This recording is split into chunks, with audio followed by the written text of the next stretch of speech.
تاجدار دو جہاں، شاہ سوار لامکاں، مالک زمین و آسمان، روح کن فکاں،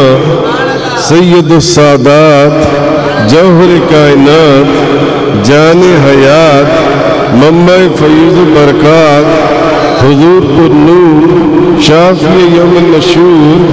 حبیب رب غفور، رسول خدا، شاہ خدا، نور خدا، احمد مجتبی، حضرت محمد مصطفیٰ صلی اللہ تعالیٰ علیہ وآلہ وسلم۔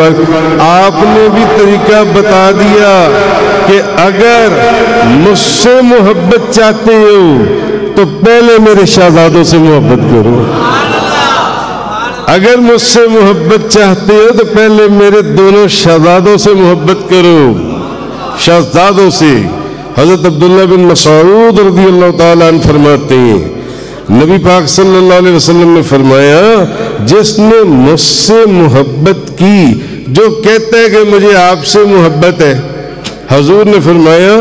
اس پر لازم ہے کہ وہ ان دونوں سے بھی محبت کرے، اس پر لازم ہے کہ وہ ان دونوں سے بھی محبت، ورنہ میری محبت کا دعویٰ نہ کرے۔ یعنی معنی یہی ہے نا، ورنہ میری محبت کا دعویٰ نہ کرے۔ اگر میری محبت کا دعویٰ کرتا ہے تو پہلے میرے حسن اور حسین سے محبت کرے، میرے حسن اور حسین سے محبت کرے،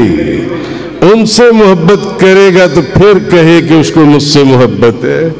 حضرت عبداللہ بن مسعود کہ جس نے مجھ سے محبت کی اس پر لازم ہے کہ وہ ان دونوں سے بھی محبت کرے، ان دونوں سے، ورنہ میری محبت کا دعویٰ نہ کرے۔ حضرت ابو ہریرہ رضی اللہ تعالی عنہ فرماتے ہیں ایک اور حدیث کہ نبی کریم صلی اللہ علیہ وسلم نے فرمایا، یعنی جس نے میرے دونوں شہزادوں سے محبت کی، جس نے میرے دونوں شہزادوں سے محبت کی، حسن سے اور حسین سے محبت کی، اصل حقیقت میں حدیث کے یہ الفاظ ہیں، در حقیقت اس شخص نے مجھ سے محبت کی، اس شخص نے مجھ سے محبت کی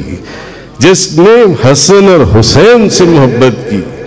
پہلے میرے دونوں شہزادوں سے محبت کرو، پھر میری محبت کا دم بھرنا کہ ہمیں آپ سے محبت ہے۔ امام حسن اور امام حسین کا دروازہ چھوڑے بغیر کوئی حضور کے دروازے میں پہنچ سکتا ہے؟ جہنم کے دروازے میں داخل ہو جائے گا۔